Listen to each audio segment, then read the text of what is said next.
etc. Welcome to the Coastside Chats, episode 2, China Should we get and the started? Uyghurs. And I am only going to pronounce like two things in Chinese during this episode because if I try more, I won't get it correct and Do it will you sound want really me to bad. say them? I only need to know how to say the province, which is like Xinjiang. No, that's fine. Xinjiang. Yeah, Xinjiang. Okay. That's not fine. It's not I'm horrible. not gonna. Right. Okay, anyway, I only need to say that and Uyghurs, and I'm saying Uyghurs decently correct, right? Yeah. Okay, cool. All right, I'm gonna say so like Beijing when he's trying to he's referring to Beijing. Beijing. Um, Beijing. So this episode is probably going to be the first that will be like continued again at a later point, probably quite far from now, because I'll do like more in-depth research on specific stuff in China and I'll cover this again in like 3 months or something. I don't know. But for now, we're going to be covering the Uyghurs, and I don't know. We don't have Skylar on, so we won't be talking about like Chinese policy in general, like in terms of like their communist policy and stuff, because not a ton of I don't know. There's Skylar's not going to be like arguing against a ton of stuff, and so I don't know. I think there's going to be less back and forth than the normal episodes will have. Anyway, we're mostly going to be all in agreement on a lot of things. Yeah. So it won't be like as much about like idealistic stuff, and we're mostly going to be talking about what's going on in China, how we got to this point, and where we think it's going to go. So, should I give an introduction on like what's happening with the Uyghurs, or do you guys want to talk about like any other part of China first? You should. Yeah, you well, should give no, a introduction. baseline introduction. Okay, so there is a portion of like the northwestern part of China, I guess you could call it, that is called. Pronounce it, You Derek. got it. You got it. You got it. No, you got it. Bud. Xinjiang. Yeah, nice job. Nice job. Okay. And this portion of the region was like a long time ago was more heavily influenced by like the countries surrounding it in terms of like the more like Central Asia. And so they have a lot more religions and cultures than simply like the main Han portion of the population that makes up the rest of China. So this group of people that lives in this like pretty large area, significant portion of China, are not really culturally the same as the rest of the Chinese people. And a lot of them are practicing Islam. And so these are known as the Uyghurs. And so there's like, I think it's like 8 million of them, or there were 8 million of them. It was like a significant number. But anyway, over the last like 40 years, I want to say, yeah, 40 years, there have been, because it started with the Cultural Revolution, which, for those of you who don't know, the Cultural Revolution in China was like, it was a thing brought about by Mao, meant to have the younger generation at that time kind of get rid of a lot of like what they saw as like older culture holding the country back. So during this time, they attacked like all kinds of old cultures in the Han part, but also they, to an extent, attacked the Uyghur population in their area. And so that set up a lot of the like, what's it called? Like back and forth, I guess you could say, between the Han Chinese and the Uyghurs. And so they haven't really like, it hasn't gotten better since then. So I don't know exactly when it got specifically worse, because I wasn't able to research past around 1990 on China in general, but I want to say in the last like 15 years and you guys correct me if I'm wrong, specifically like the police state that has come to exist in Xinjiang was He's created. gotten further away from. I said Um, this. I'm gonna get worse, but yeah. First of all, it's Xinjiang. Second of all, Xinjiang. the police state, as far as I know, the action that's taking place in Xinjiang that you'll get into in a second, really started coming under fire and getting put into the public eye around 2016, 2017. Oh, so it was like okay, but it's that's very when recent. people found out about it. Kind of, yeah. Okay. How when it actually started, I cannot say. I do not know enough about that to really say that, but I do know that it is like the general when it started getting put under the public eye, when like people started writing news articles about it, and AP News started investigating. That was roughly 2017. All right. So, also for viewer information, I do not before this know a lot about China, and so I did research on specifically the historical time period of around like 1958 to 1989. And so I know a decent bit about that. However, I didn't get to do a lot of. So I know about like economic modernization, but I don't know a lot about just like how China exists in general for the last like 20 years. And so that is where my four Chinese guests will come into play. Because I think Jazz they're is the only race. people on the podcast right now. We have two listeners, never mind. But generally, these four Chinese guests are going to carry me in because they have, the unique experience of actually like having been to China, having relatives currently living in China. So I yeah. hate the way you say that. Just Yeah. 4 Chinese guys. Four Chinese guests. Sounds like he's about to lead in a like a like a folk story. The 4 Chinese guests and the Sorcerer's Stone. Yeah, it's a fantasy setup. Okay. Uh-huh. So I have some information on the current police state. So I have a Vice article that I linked in my Discord server. It's not an article, it's a video. It's a 30-minute video. And so it's from their correspondent who went to the actual region, and like kind of hung out there and tried to investigate things. And so what it's pretty clear is that it's interesting almost. And when you think of like China, you think of it being, or at least I do, I think of it being such a large country that like besides like tracking people online, it would be very difficult in my opinion to like track individual people or like follow just like a certain person that the police might think is suspicious. However, as shown by the Vice article or video, it's actually not that difficult because all they really did were like interview a couple of people walking around, and they began to be followed by multiple cars and multiple people. And that was impressive to me because that's something that you would like consider happening in like North Korea, which is a much smaller, much more concentrated military state. So it's interesting that the Chinese, and I don't know if this is like, I don't know if the police state is able to do this in bigger cities like Beijing, but it is impressive to me the level of like scrutiny that they have on any individual people doing anything vaguely suspicious, in at least the province where the Uyghurs are existing. So first of all, I think it is more concentrated in Xinjiang Yeah, than it would be in other places. But it's also very true that they are able to like just track a person like this because it's kind of like if you want to live in China, everybody knows and accepts this. All of my Chinese relatives know and accept this. Just don't get on China's bad side. Like you Right. just accept the fact that it has flaws, and accept the fact that it will track you if you do anything bad to it, and then you just ignore those things, and then you'll be like perfectly happy on your own. But then Right. like obviously to me, the Uyghur Muslim situation is something that I can't really ignore. So I should be wary when I go back to China. No. Yeah, I was considering Um, that because wait, right before you cut it, I have like a minor thing to say. I might go to China with Derek, and before I started this episode, I had a thought. I was like, I don't think they would do it, but I was like, what if they're able to do an yeah. actual background check on me and like find that I did this podcast? And I thought that was an interesting They idea. don't care.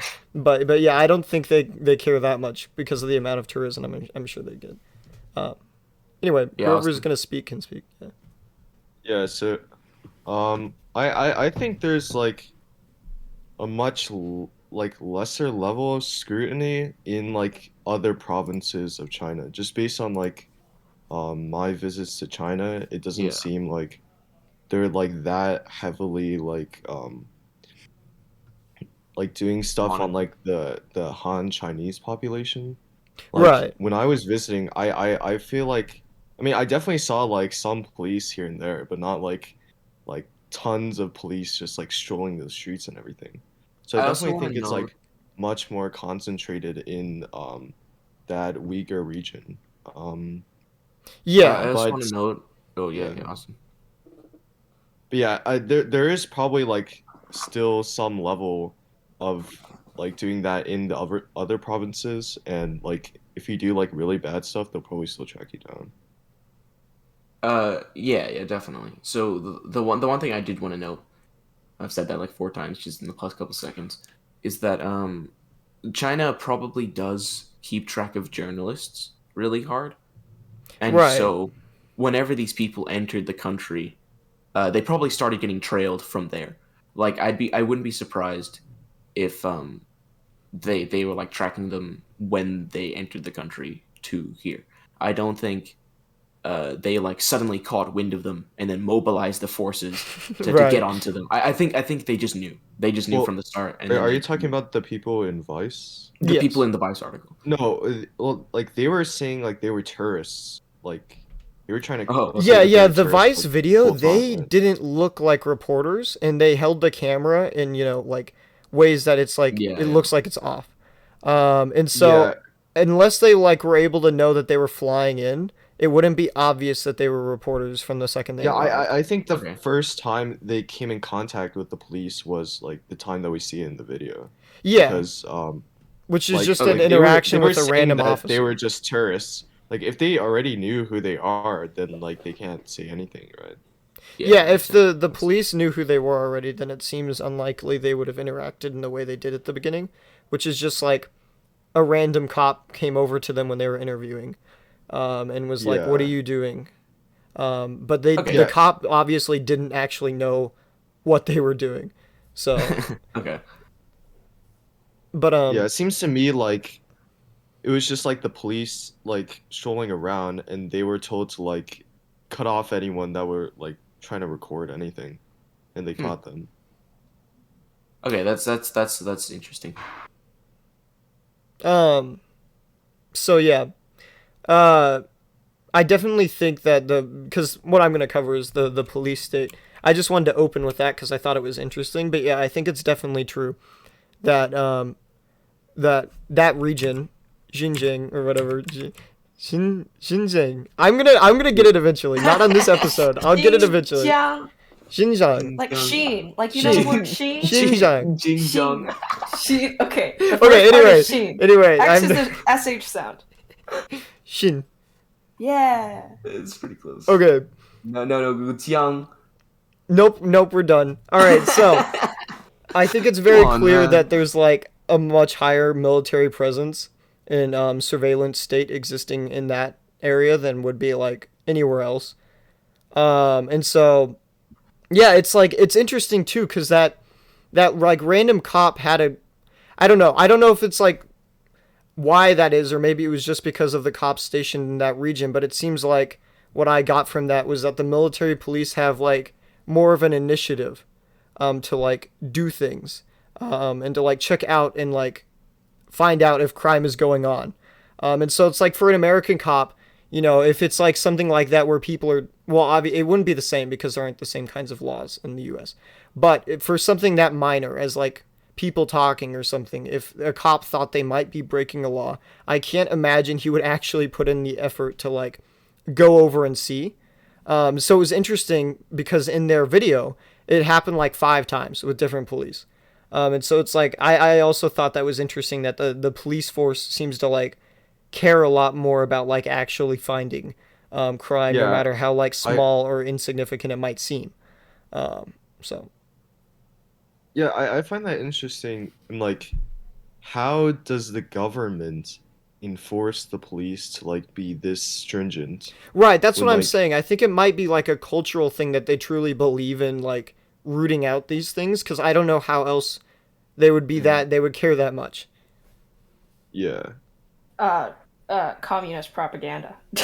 It Right, would be a cultural thing. It's like sort of this like brainwashing thing where doing that is like patriotic to your country or right. whatever. I mean, the Um, Well, same what thing. specifically? United States.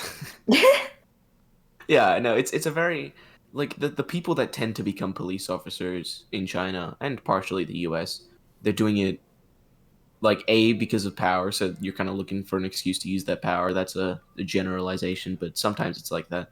But it's also because I want to become a police officer to serve my country.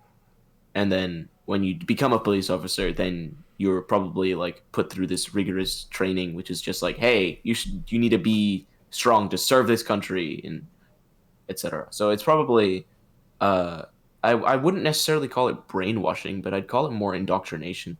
It's just like Right. a Yeah. very it's the same thing that like the U.S. military does on like certain aspects.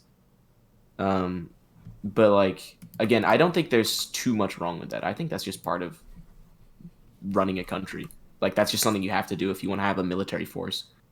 Mm. I just think it's kind of odd that they might do it with police, which is But you can also see that in like the Cultural Revolution, like throughout history, because the Cultural Revolution, it wasn't just like police men like reporting crimes or whatever, but it was also oh like yeah, yeah. students and being like, I'm gonna disown my family because Right. their ancestor was a landlord or whatever, right? But I didn't know Cultural about that. Revolution That's is very funny interesting. actually. Yeah, because it was What? almost like these militias formed, known as the Red Guard, Yeah. who were just like kids. And I assume they were like barely kids still. They were probably like 16, 17, 18.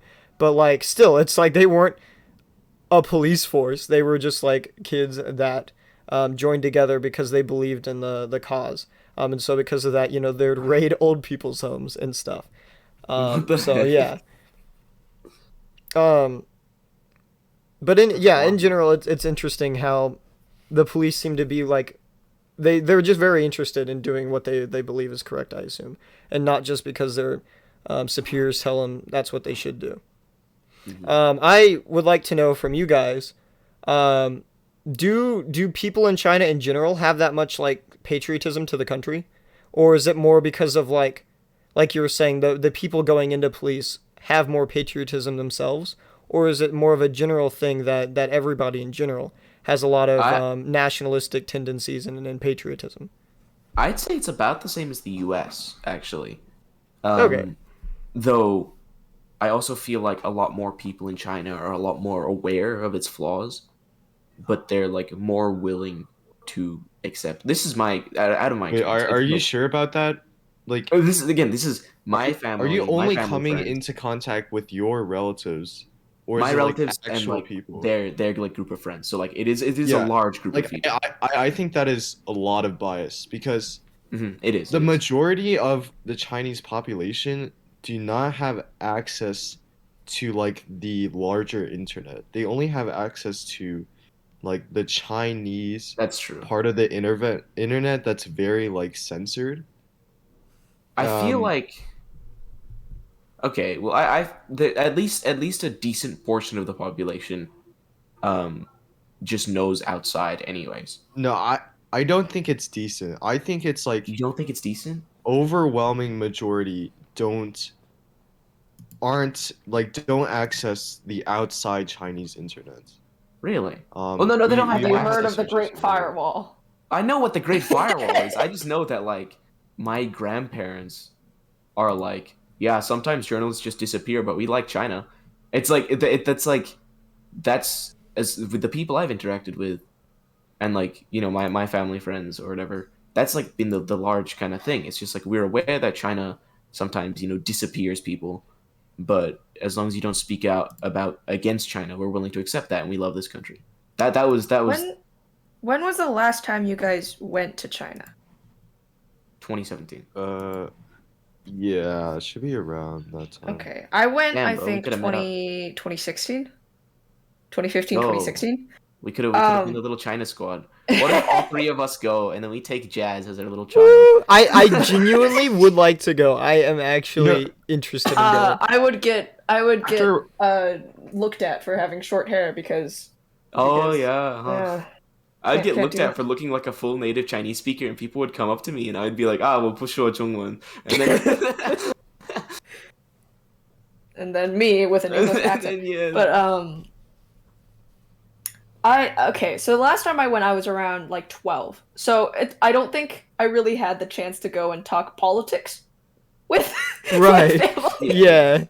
Not that I really talked to my family anyway, because they all spoke in Chinese, and sometimes it was in a dialect, and half the time I couldn't really understand them, Oh, or I that just didn't sucks. want to talk to them because, haha, me introvert child That's was impossible. not pleased. Yeah, good for me. My family just speaks in just Beijing English, Beijing Mandarin, which is nice. By the way, I would can- you have to translate, Derek, if I went to talk to your family members? Would I have to or would you have to translate? Or could I or Yes, could they yeah, speak yeah, English? I would have Okay, to okay. This would be awful. They know how to speak English in random phrases, which is pretty funny. That's They kinda know funny. goodbye and hello. That's Oh, correct. my since my family is like a lot more they're in more diplomatic positions. So They know had how to right. speak English, So they need but to know it's more, like yeah.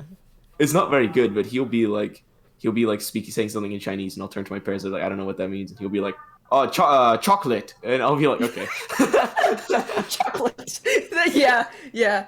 I don't know exactly what my mom's side is. My dad's side is really a bunch of like agriculture people though. Oh yeah, no way I can understand that, dude. So I can understand Hangzhou sometimes. Mhm. I can't understand Sozinghua at all. Can't do Hangzhou it. is something I can't. I hear it on like TV shows, and I don't get it. I get Hangzhou more, but because hear my mom talk. Okay, we should Okay, really yeah, quick I get was back on about topic. Really to quick, get back move on it topic. back Back on topic. towards Helen. back. Um, Yeah. Ah, so we were talking about like we wanted to know the percentage of the population that accesses like the rest of the internet, right? Yeah, What'd you- I that's found what you guys are debating. I found this thing, a screenshot if you want to see it. I have no idea if it's from like an accurate source or something. Put it in title text turf. yeah. Or No. Oh. Okay. And I will There you go. describe There it. it I goes. will describe the image to the audio listeners. No, okay. Oh, you put it in general? Alright. So Again, it's a VPN usage. Alright. So we have okay, so it's 148 million Chinese have used a VPN, which is 32% of the I assume this is 32% of the overall population. That sounds low, isn't it? When 148 million be yeah. less than 32% of the overall population? yeah, so I just want to really quickly note on this graph. So it says 32% and at least 17% are using it for social networks. And I just want to say social networks and like news and stuff. The base is internet users age 16 to 64. So like you're keeping out the younger kids and also the really old people. Yeah. And also because that's where a large portion of the population stands now. Older Hold on. people, yeah. Yeah. Also, I just want to note that a lot of people would probably not. Okay, so Derek's dad came in to speak Hold to on, him. hold on. Oh, okay. So I also just want to note that most people would probably lie about this Right. because it wouldn't necessarily be like a How are like they a getting thing their we wanna talk data about. though? There's no shot like they're interviewing or like tracking down Chinese. Yeah, I don't mean, know. I am interested to Like, see how how they've are they asked getting this this many data? people, but What is the source? yeah, you tell I me used to what the talk source is. with a.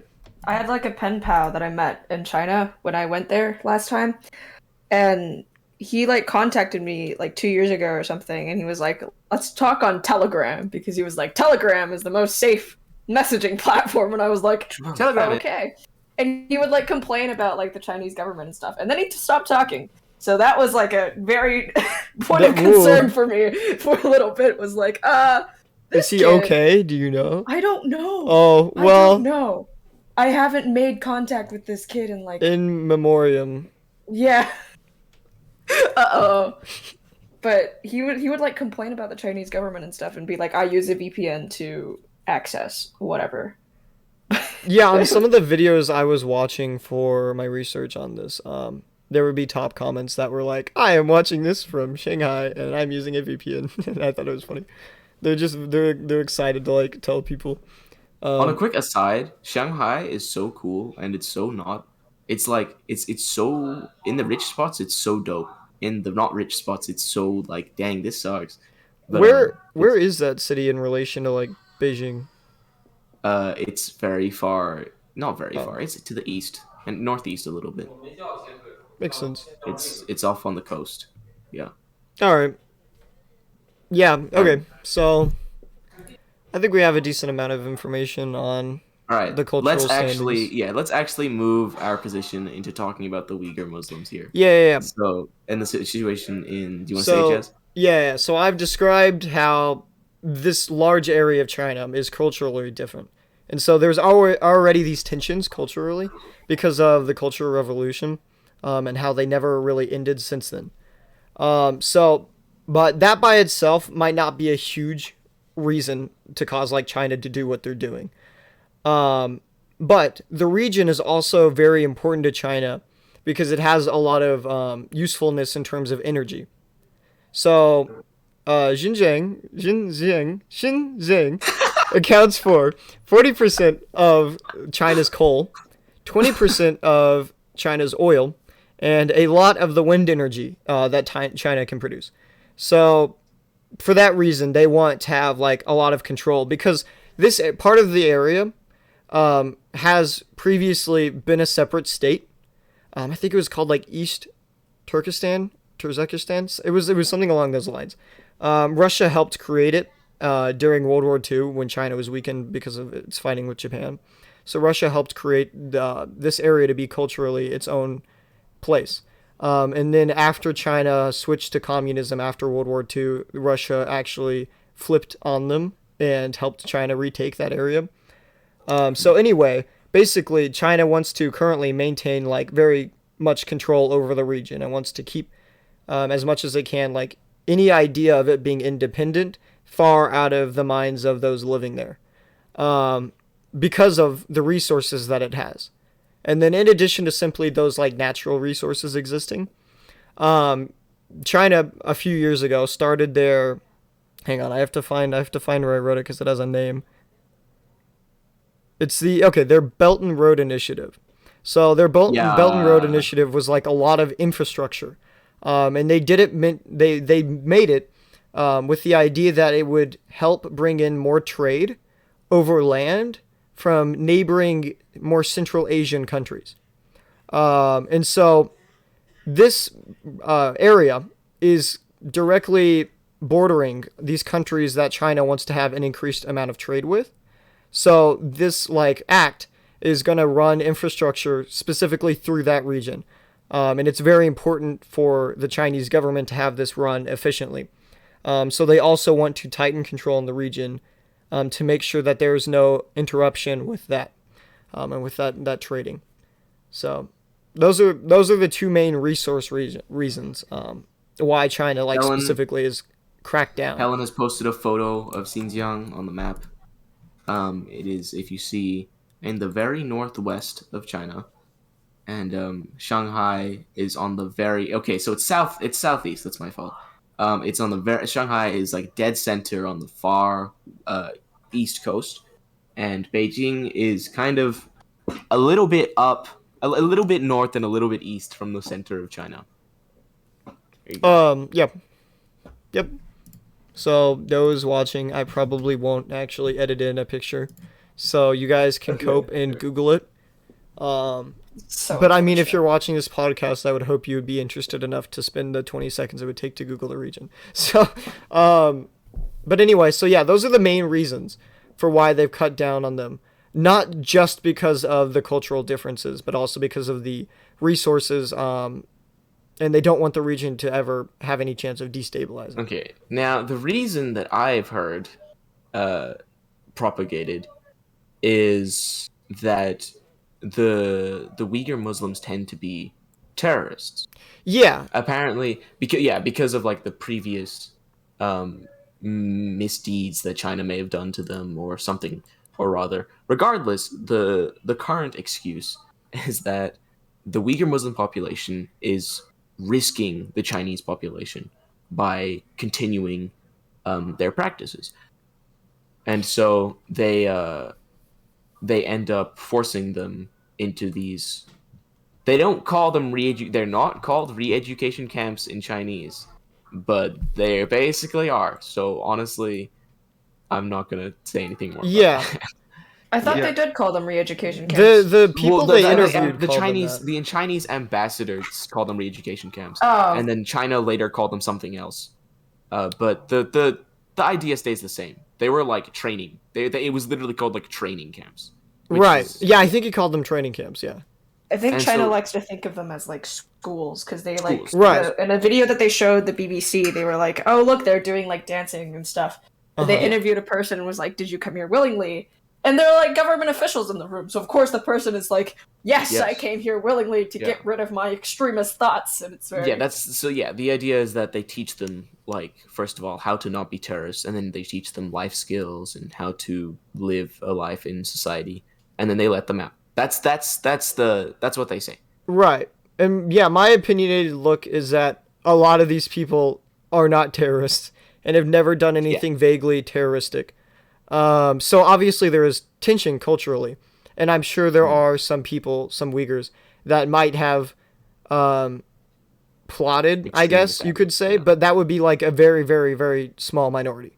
Because the amount of Uyghurs that are being sent to these re-education camps is like somewhere around, I think, 1 million. So that is a lot of people. And probably, I would argue, less than like 10,000 of them, if even that, have done anything like actually like terroristic. So usually it's because these people are trying to continue the culture of the Uyghurs and teach Islam to the next generations. And so it's teachers and people that talk about it are simply taken and disappear to re-education camps. Yeah.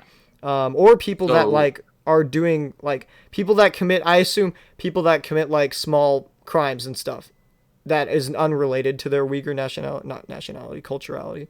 So are the also the taken. Chinese again the Chinese perspective on this is that these people that are getting interviewed are like paid actors, not necessarily even paid actors, but just like they kind of been bribed. So let's say what am I talking about here? The hold on, I'm losing my train of thought. My parents are watching Don't Look Up in the background, and the music is slapping really hard.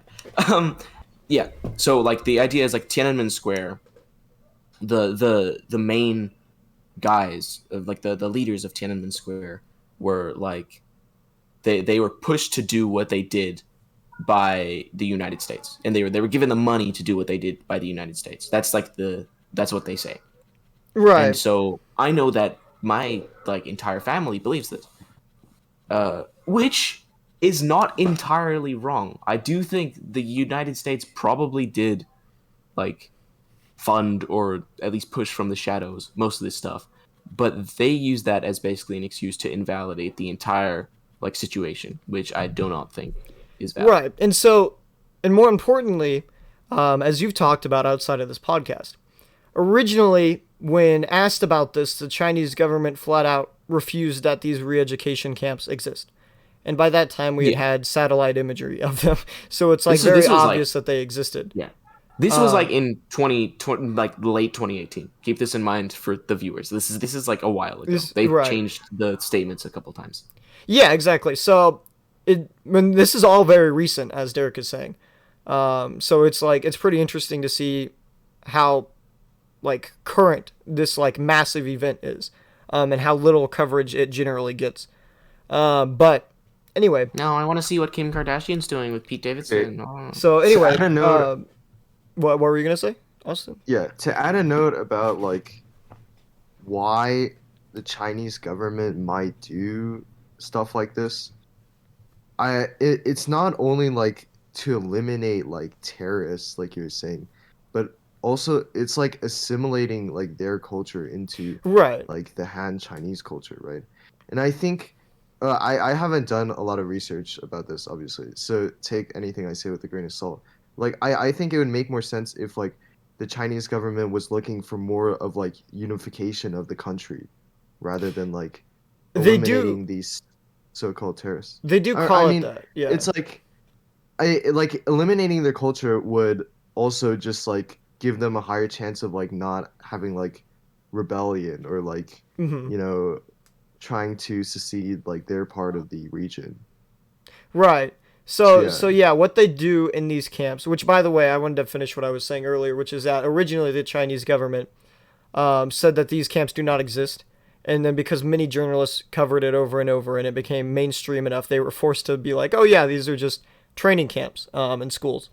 Um, and so what they do at these places, from what the people that have escaped from them have said, is that it's a lot of repetition of like communist propaganda. Like it's what you would think of when you think of North Korea, and that like when it's food time, in order to get food, they have to like recite a little song about how good communism is.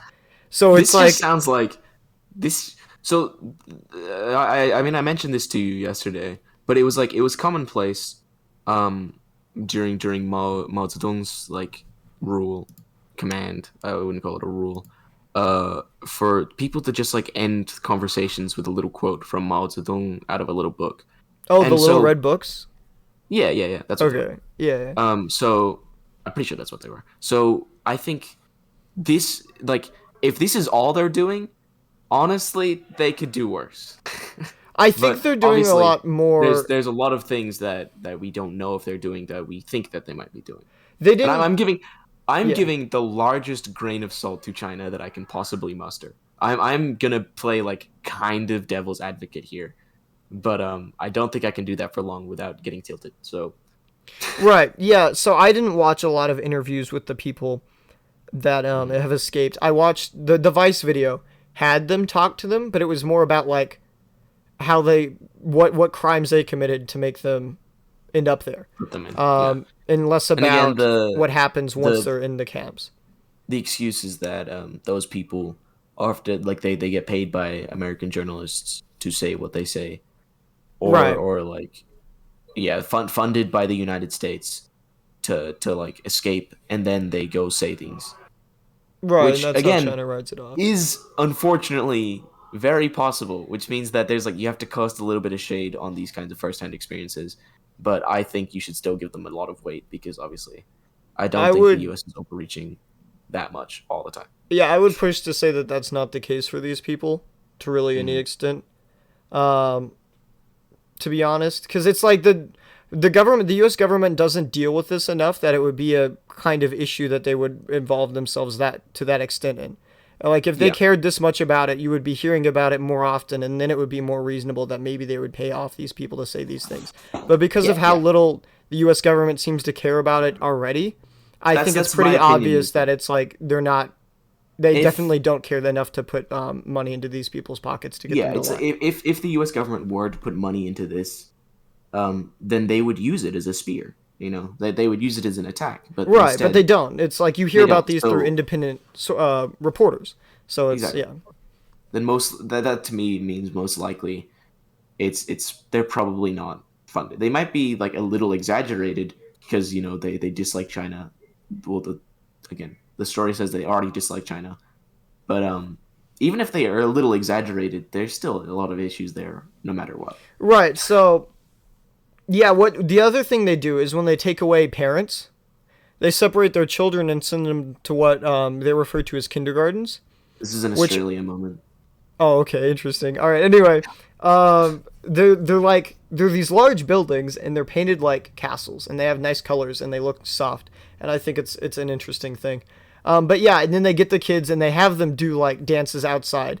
And Device at the end of the video showed like a little bit of footage that they were able to get of it right before a policeman came up to them. But it was them talking about the unification of China, and so they Yeah. sing songs about how they are going to push for the strength of China, push for the unification of China, and so it's like it's very North Korean and their dances and stuff, and that's for the children. I need to do more research on what Um, exactly happens to adults. the dances are less North Korean than you think. The dances, that's just a thing that every school does. That's a thing that people do, where you just get up in the morning and you do exercise dances. Okay, yeah, Um, but these are like I don't know. It wasn't in the yeah, morning, no. but yeah, Oh, well, they do it like random parts of. You can find but people it's doing. You right, can but it's find for old people doing it exercise. in the park. Yeah, yeah. It's like in every. I don't know if Austin and Helen, you guys have seen this. I'm sure you guys have. If it's so ubiquitous, every day if you like go outside and you like pass by a park, there are old Asian people doing exercises, and the kids will do them in the morning. and the old people just do them at any time during the day. At school, I don't know when it is, but they do it. It's like a normal thing. I think they do it at school as well, or something Yeah. similar. Because like Oh, we yeah. have like the No, pledge, so- right? so We have the fun. Pledge of Allegiance. They Yeah. have like the communist propaganda. That's like And they do a little Right. they do a little thing, and then they do exercises while they do it. So Mhm. I just remember when we were in China during the Chinese school year, and obviously I wasn't in school at the time, but people would always look at me kind of funny because I'm supposed to be in school. But like we lived very close to a school, so I passed by it, and there I could see all the kids doing the exercises, and I like went up to the fence and I waved at them, and then I left because I wasn't sure if I was supposed to be there. Right. Yeah, no, it's just a thing that they do. Okay. Like it's in like Chinese TV shows, like dialogue will often like take place during this exercise because that's just a thing. It's just like a normal thing. In the same way that like lunch is a thing that takes place in American schools. It's very normal. So Whether also, or not it's propaganda every time they do it, I don't know. yeah, okay. So also for like, what are the more worse things that the Chinese government does to Uyghurs? Is that if they are going to detain adults, if they are pregnant, they will kill the child. And also they are doing sterilization on all Uyghur women. I hate to do this. So it's Supposedly, yeah, I don't know. That seems pretty realistic. Because it's like they're indoctrinating the youth, right? So they're gonna incorporate the youth into Han China, and then there won't be another generation after that is from their the idea. parents that will come. And so it's like this will be the final generation, and that their Wait. parents won't bore more Uyghur kids, and the kids that are currently existing will be incorporated into the Han Chinese culture. What were you gonna say? yeah, Austin? Are they? Yes. Are you saying they're not like letting any of the Uyghurs like reproduce? That's what they're attempting. That's the story. Is it- That's the U.S. story. Like all of them, like not just No, like whoever's in the camps, which is not all of them. But Yeah. As far as I know, it's not like a Okay. house to house thing where they're like, if you are a woman, you must come and get forcibly sterilized. It's more of obviously- like, and if that'd you're gonna be it's just sent to a camp. anybody in the camp is supposedly forcibly sterilized, hopefully through terrible means. Hopefully, I mean, it doesn't really hope it's matter. not. I feel like Yeah, but like and forced sterilization. it's at forced least one of them wouldn't sterilization, be so like it's a like violent maneuver. At least one of them Yeah. would just be like a surgical procedure that they make everyone go through. I'm hoping that it's that because at least that's a little tiny bit better. But it's probably it is probably that, but it doesn't really change much. Either way, the United States, the Western story is that in these camps, the Uyghur Muslim women specifically, are basically being taken and no longer allowed to reproduce in order to shut down the new generation, basically. Which is it's very common for cultural genocide to do these kinds of things. Yeah, I don't really see any other possible reason they could be doing Yeah. this for except to eliminate their culture, which And I mean, and I- keep in mind again, the Chinese government just says a lot of like the dances and like the propaganda and stuff. They basically accepted that because I'm pretty sure that's just like a normal school thing. But then they said like that the sterilization isn't happening. All that stuff isn't happening. So based on China, that's not happening. right. which So what I'm You currently trust have it, I swear. right, what I currently have pulled up is a something that was put together pretty recently. And this article at least came out in March. Is talking about the first independent legal analysis of it, done by a non-governmental organization, with over like 50 experts on it. And so they I use saw China's own graphs as well, to show that birth rates have halved in that region, in general. And then also, and that's with Han Chinese moving into the region. Because another fact is that, I think it was like 60 years ago, the Han population, in this province was 6%, and now it is up to 40%. And so even with this influx of these Han people, the birth rate overall has still halved. So I don't know how else you would necessarily interpret that. I guess you could say that maybe it's not sterilization as much as like them pushing Just for preventing not to it, have yeah. kids, but I mean that in and of itself is still an issue. So my opinion on this is obviously Western media is very, very polarized as well. And again, most of the sources that I would get my news from about this kind of information are generally not like considered to be pretty good, like Reuters and AP News. Like they're generally considered to be relatively like trustworthy, though a little bit liberal leaning. But I think even if we strip away every as many forms of bias as possible, you end up with three facts. One of them is China is doing training or re-internment or re-education camps, whatever you want to call them. They exist. China has acknowledged that they exist. Two is that in history, every time you take a group of cultural like minorities and put them in a box, um, cultural genocide happens. And three, that's bad. Like I feel like even if you take away everything, you end up with a problem, and that's like my overall opinion on it. Because obviously, if you want to debate about China, you have to not use Western media, which is difficult. But if you use, yeah, again, as you said, if you just use China's graphs, if you just use China's statements, you still end up with a problem. Which then brings me to, why doesn't China do anything like about it? Like why don't they like release another statement or release whatever? And obviously they released a video to BBC, as I think Austin said earlier. But so my opinion on that is, if you think about it logically, that means they're doing something bad, because they at this point in time, for a situation like this, it only makes sense for you to reveal like what you're doing or allow people in, because like they still won't allow people into the camps properly to see what's going on, Right. because obviously. And then the argument for that is like, um hey, let's like, we have privacy, we want to keep our things to ourselves, which is fine. But I feel like in a situation like this, when pressure is mounting, because Germany put out a statement in 2019 that kind of flew under the radar. Denmark put out a statement, I believe that was in 2020, late 2020, that Germany then backed along with 50 other members of the EU, of the UN, not the EU, what the hell. Um, and I feel like from China's standpoint, regardless of yeah, and then with all the Olympic stuff, regardless of how staunch you want to be in like your holding of your privacy, there comes a point in which the literally like the entire world turning against you isn't worth this. Right. And so the only reason that by that point the Chinese would still be hiding it is because there is Is if something they to know they're hide. doing something bad. Yeah. Yeah, there's something to hide. Like, I hate to pull out the old Obama argument, but if you're not doing anything wrong, there's nothing to hide. Yeah, Right. Yeah, I think Skylar would that's be pretty angry if he obvious. was here to hear Skylar be that. But angry. He would be. but anyway. Yeah, I mean, yeah. To go again. Oh wait. No, you go ahead, Austin. Yeah, no, I think the Chinese government does this all the time, right? Like, they play Yeah. blind dog, like they say, like they're not doing anything, but they're really like doing stuff. And the issue is, a lot of the times they say like they're not doing anything, but we don't want you to see inside anyways.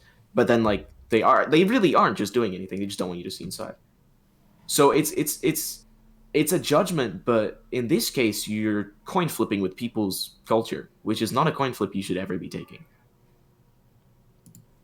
Yep. So I think let people in, let them investigate. And again, unfortunately, we're still not going to find any real like backlash within this group of people, because they're all very, very Western brainwashed. Which- Haha, America. Yeah.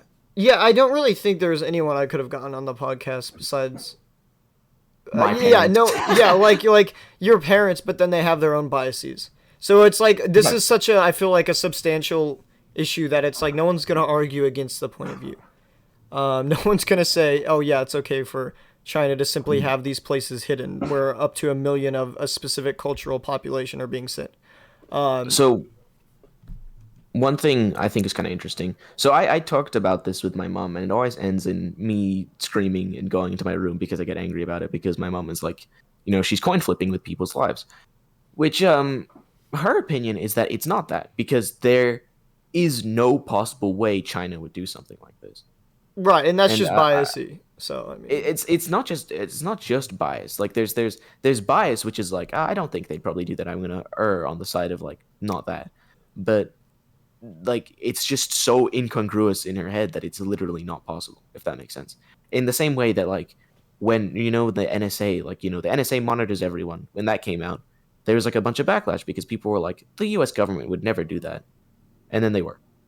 It's I think it's interesting how deep it goes. It's not well, I wouldn't say it's like a how deep it goes thing. But there's like a blind faith in the government in that they won't they are still doing the best for the people. Because Right. in general, China has been doing pretty much everything they can for the people. They disappear people, but they disappear people who get in the way of their supposed goal of doing the best for the people. So it's interesting to see how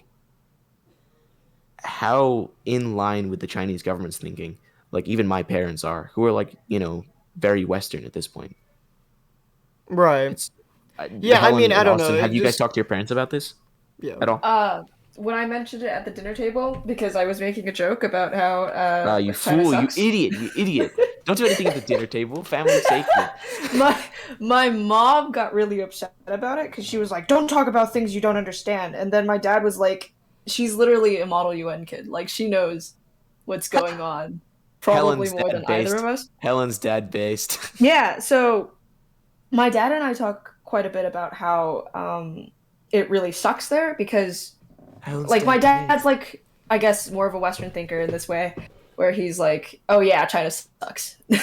Like Okay. my dad once told me like the best thing he's ever done, like the thing he's most proud of, and he has like a PhD that he got. He's like the second person in his family to get a PhD or something, Yeah. or to go to Does he live college or China? whatever. Yeah, no, he got it from University of Idaho or something. He got a master's in China and then came, Yeah, my you dad know, also got his PhD. He got his PhD at Texas Tech. yeah. I forget whether he got his master's here in China, but he was like the best thing I've ever done is to get my family to America. And I was just like, okay, I'm 13. And that's when he told me that. And I was like, thanks. So Very you gotta cool. suck him in early, Um, yeah, okay, that's Yeah. interesting. But my dad like is willing a lot to like talk about this stuff and he like knows that like or like he's of the opinion that yeah, China's doing horrible things and Mhm. it really sucks that they not like talking about it really because like you don't really hear about it as much. Like there's always like every once in a while like you hear 43 countries of the UN are like are like criticizing the UN for not really doing anything about it because the UN hasn't The UN done can't do anything about anything it. about it. The Yeah, UN right, has because so it's little power. But anyway, yeah, they continue. yeah, like I don't know. I joke a lot about as a model UN kid. I joke a lot about how the worst thing that the UN can do is oh, we're gonna put a sanction on you in your If they did something trade. about China, they would really just fall apart. The entirety of the UN Right, would kind of fall apart. Yeah. right. Because like the UN is based on we're gonna respect your sovereignty, right? Yeah. Yeah. And while that like works sometimes, it also really doesn't. Right. Yeah, their stance But on it is that there's not enough evidence to right, for their like little like cuz they have like things so they have a sheet obviously that they go to and they're like is this genocide? And it hasn't met the criteria yet for them to consider a it genocide flow chart. genocide. So that's the UN's position. I'm sure they don't particularly enjoy it, but they don't count it Mm-mm. as like genocide Yeah. currently. Like obviously, like we've seen like individual countries sort of come together and be like, "Hey, that's not good. We don't like that."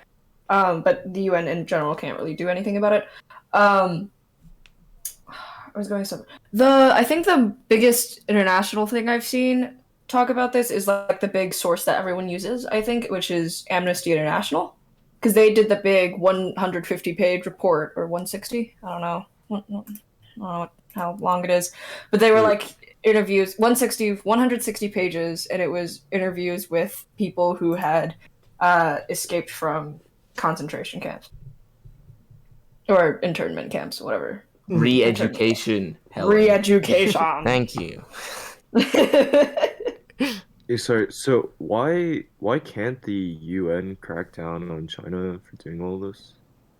I think it's the not Uh, enough evidence, like, because like there's like first person stuff, but there's not really like I don't know visual like I also think it's video because evidence or something. China's just too large. Like at this point, like what is the UN gonna do that's actually gonna hurt China? China also has I think China has at least a bit of power because of all the trade and like the their fingers and all the pies. Yeah, Um it's like it's a nice phrase. No, but it's like yeah, it's China. China has got they've got all the trade, they've got all the power. Like, what are you gonna do? Stop them? It's like if you just say like, hey, China, you can't do this anymore. That doesn't matter. That's why they're working on basically like offloading everything to Africa. They're almost Right. entirely like individual. They don't need anybody else. It would just set them back. So what is the UN gonna do Right. anyways? But has the If UN like released any statement like saying like anything pertaining to this issue? Because like it seems to me uh, like this would go against like a lot of their ideals, right? what is it? There was a bunch of human rights experts that used the UN guidelines to a cultural genocide to determine that it should be classified under a cultural genocide. yeah. That's as far as I know. It's yeah, but it's independent human Yeah, rights it's still experts. independent. It's not UN as a whole. Um Yeah. I don't really know what the UN like what the Like, UN says as a again, whole. if the UN did end up doing something, it would throw so much like because everybody Yeah, relies on okay, China. yeah, I Yeah, understand. It might be difficult for them to like do anything, but like they should at least release a statement saying this is bad, but we can't do anything, kind of thing. Or I else think it seems like they're dodging the issue. I think they as a definitely are whole dodging the issue. there's like a sort of consensus that they've said something like I read this somewhere, I don't remember. I just remember the phrase deeply disturbed. And I was like, I don't remember the context for this at all. Oh, let me switch up. But they said something about it. I'm Right. pretty sure.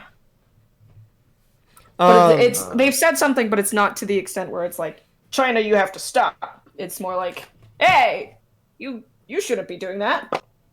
Don't do Right. that. Yeah, while Which Derek is- researches this, I will provide a little unfun fact. So, so on China's own graph of sterilization, per 100,000 of the population.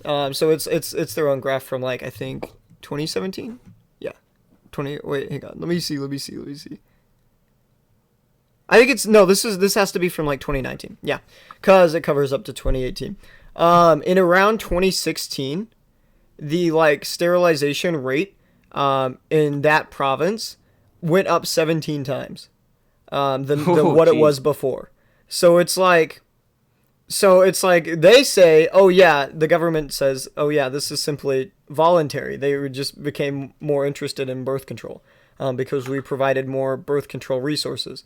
But people that have looked into it say that it's pretty unbelievable that all of a sudden women are 17 times more interested in getting sterilized. So yeah, Which that's, you know, that's with the progression of yeah, dude. uh, with the progression of education in China, it is plausible for sterilization to go up. what I Would say it to be that plausible is that the rest would of it- China's sterilization rate went down over this time. Yeah, no, that's what I'm saying. 17 times already on its own is no way. Right. Yeah, and the rest of the country's sterilization rate in 2016 and like a year before that, from 2015 really, went down from where it was at before even. So yeah. Okay. So Helen, you're in Model UN. Do you know what the UN special procedures? You know, that sounds very familiar, and it's Okay, probably very I'm bad that I switching. don't know exactly what that is. I Okay. am the Model UN Club president. So basically, I believe, as far as I know right now. Okay, yeah. So basically, they are UN certified individual special human rights experts that only do human rights. Could you imagine having that as your job? Damn, that'd be so correct. Anyways, yeah. So they're their own. They're all individual, and every single one of them is just a human rights expert that has been confirmed by the UN. So the statement that the quote unquote independent UN put out, that wasn't independent UN. That was 50 of their special procedures people. So while that is an official statement from the UN, we can basically take it as such, because they are like an official UN organization, I believe. Right. They're appointed by the UNHRC, the Human Rights Council. Yeah, and they go off and do their own little thing. Yeah, they're like superheroes. They're like vigilantes. that is a sick job. Yeah, Right? Do that. That'd be awesome. And then you get really depressed because you sit there and you're like, oh, another people. Hey, people are being what's the change from usual? Hey, that's no sense. Actually, the more I think about that would definitely kind of suck. You just sit there and read about people dying all day, every day. Yeah, but so that means it's such a weird little situation because China refuses to accept it, and I'm hoping that they really aren't doing anything because I like China, and I don't want them to do anything bad. But you think there's a possibility that they're not doing anything bad with all this? Like, no. Then I mean, you were just talking how like you're I'm hoping that they're not. I'm hoping beyond hope. There's like an M. Night Shyamalan twist where it's just like, hey, we weren't doing anything bad. This is actually a big conspiracy against China, because that'd be great. That means China wouldn't be doing anything wrong. But at this point, I believe that's beyond a reasonable doubt. Here's your reminder that Derek is in fact an idealist. Yeah, exactly. Yeah. Me and Derek are idealists. Derek is more idealistic than me. I'm hoping. I'm like hoping beyond hope. But there's a certain point we just have to accept that that's just probably what's happening. Right? Like, again, it's like at the bare minimum, we know that there are re-education camps. And when in history have you ever heard a re-education camp work and go well? It doesn't happen. If you can list one, I'll be happy to hear it. But I'd be surprised if you could. So a person who spent 9 months inside a camp told the Associated Press that she was given injections and kicked repeatedly in the stomach. So now she's no longer able to have her period, and she can't have children. And the AP, and from this, AP also obtained from the Xinjiang hospital slides, revealing that her pregnancy prevention injections were, real and happened. So yeah, I don't know. That sucks. That's relatively conclusive. But she was paid off by America. Like that excuse only goes so far, especially in situations like these. Right. Have you heard about like the torture in general? Yeah, but like those can be like those. You can say like those people got paid off. Yeah. Okay. Apparently, they use specific things called tiger chairs, which limit. Yeah, your mobility. I heard about that. Yeah. They won tiger chairs. They strap you to the tiger chairs. The guy that mentioned the tiger chair in the Vice video didn't say that they did anything to him once he was in the tiger chair, but it's like some kind of chair that they strap you to, and then you just sit there for a long time. Yeah, I'm looking at amnesty. No, I don't they know. like beat you in the chair. Like, they beat you in the chair. Okay, here's he didn't a picture. Say that. Not a picture. Here's a drawing that someone has drawn. I'm guessing from a first-hand account, but this is just a drawing, because obviously they're not letting you take pictures. Oh, that just looks like that's just like an interrogation chair. But yeah, all right. Also wanna so he's just at like a school desk essentially that he's like chained to. For real, American school is torture. This is so deep. So I'm gonna move on from this a little bit because I'm pretty sure we all seem to agree on this. Basically, that I'm gonna end the podcast pretty soon, by the way. But yeah, wait, hold on. So I just want to ask, what do you guys think about the world's response, the most recent one, which is the boycott of the Olympics, the political boycott of the Olympics? I honestly have not done research. All I've read are headlines from it. Would you like China to give me more information? Says like, hey, this is super immature, and like. Wait. Can you give me more information on what the boycotting was? Okay, so basically, a bunch of countries from around the world, started with the U.S., uh, politically boycotted China and said, "Hey, you guys have got to do something about this Uyghur Muslim situation." So what it means to Well, political how did they? boycott is basically like, Yeah. Was it uh, targeted at the Uyghurs or just everything that China does? I believe the U.S. just said like, "You guys got to deal with your human rights issues," which is like pretty. Let's see. All I know though is that oh my god, I can't type. Uh, Basically, it's just like, yeah, you can't. They aren't sending any any politicians over, because normally Just in general. because Okay. normally the the the Olympics is supposed to be like a big political event, right? As well, like unification, everybody's like joined in together in Okay, sports so it's for a for little the bit. 2022 Olympics. 2022 Olympics, Winter Olympics, I think actually only. Yeah, I think it's So how Winter many Olympics. countries are involved in this? I know I haven't been keeping up with this enough, but I know that Canada is doing it. I know that what are the countries? I think Mexico's doing it. Don't quote me on that one. But I know that a couple of other. Okay, let's see. Hold on. So So a good you're portion asking of us to give our if this opinions. response is what? Yeah, just what do you think about it? Do you think this Uh, is like a good response or what? I think Do you it think it was should stronger they or should weaker? do more. Yeah. In general, that kind of boycott to the Olympics is like, oh no, I don't know. It just feels very like for what's going on. That's pretty much nothing. yeah, so I think like everyone would agree mostly that internally we all want them to do more, right? But you have to keep in mind that like um the more you build up these tensions, it's like it could get bad like if you do a lot more because Yeah, I mean it could turn into like war or something, right? yeah. And in So some ways, I do think this like kind of diplomatic boycott is not. It's not a bad idea.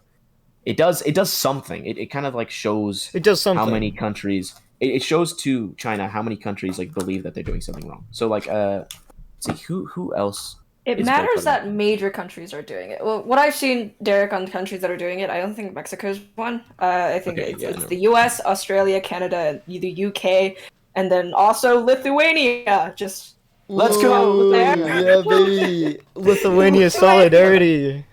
I mean, But We're gonna not talk okay, about the ethnic stuff that happened. I do think this particular response is kind of useless, right? Because like I mean, what are you doing Yeah, what's in China not gonna going do? to the Olympics? Like, Oh no, you took away my little political group squad hangout. Oh geez, and they're just gonna keep doing it. yeah, I think if anything, it just makes like, I mean, China more mad at them, right? Like, I mean, it doesn't seem like it's really doing anything. I feel like the best, to me, what I think the best response might be would be to seek out um, just like a talk with them, like to see if this can be resolved like peacefully, right? Diplomatically, I yeah. think that's difficult Diplomatically. when China really won't admit that they're doing anything wrong in the first place. Because what they're saying again is like they Yeah, first that's denied true. that it existed, and then they're denying that there's any human rights violations. And I don't think like talking it out would really help.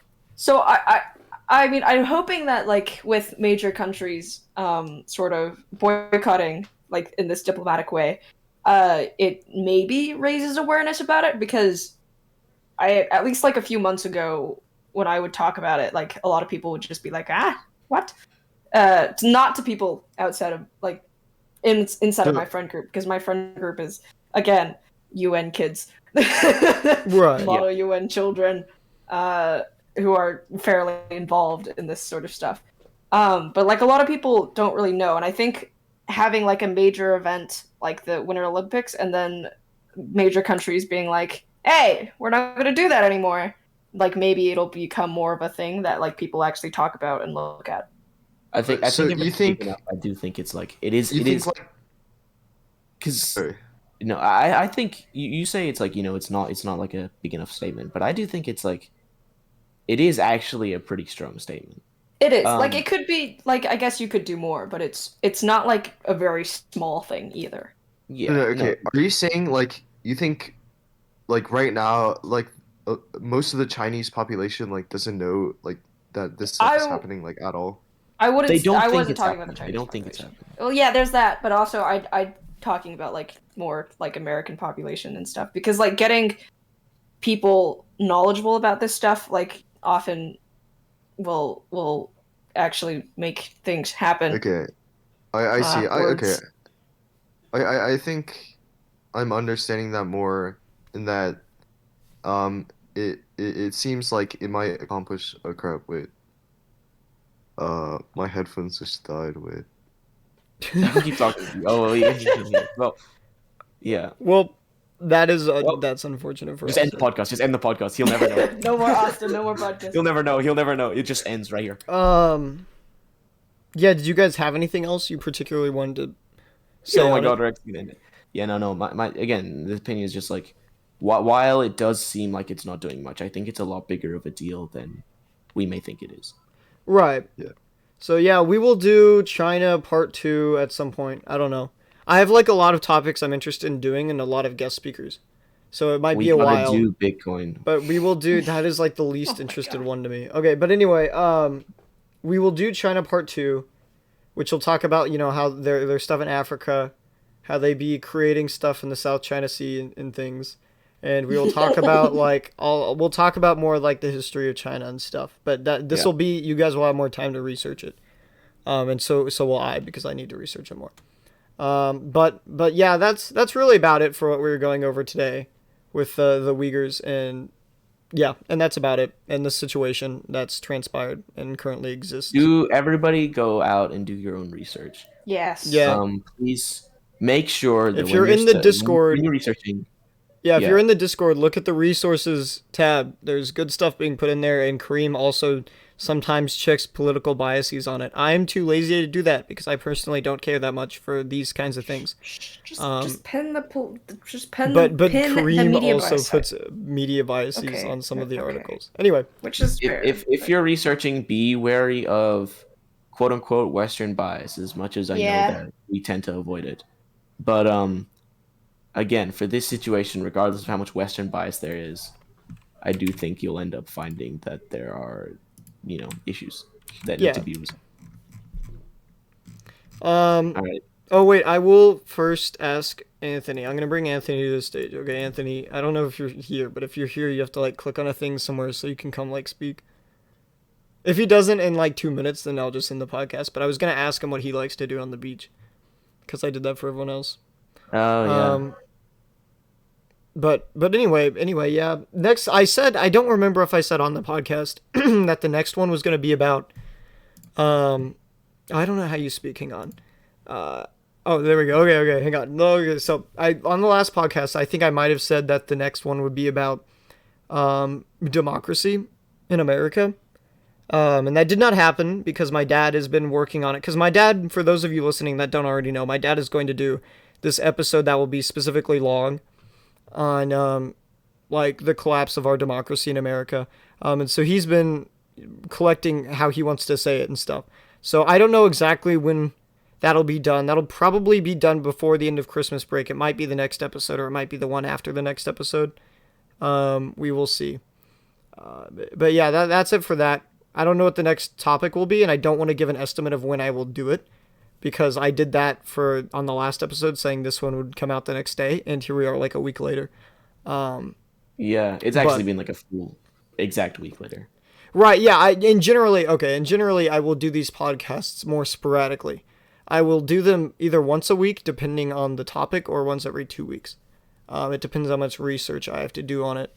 I was just doing these so quickly during Christmas time because it's Christmas time, so it's easy clap.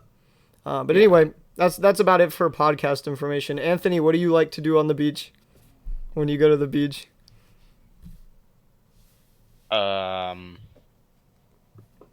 Run.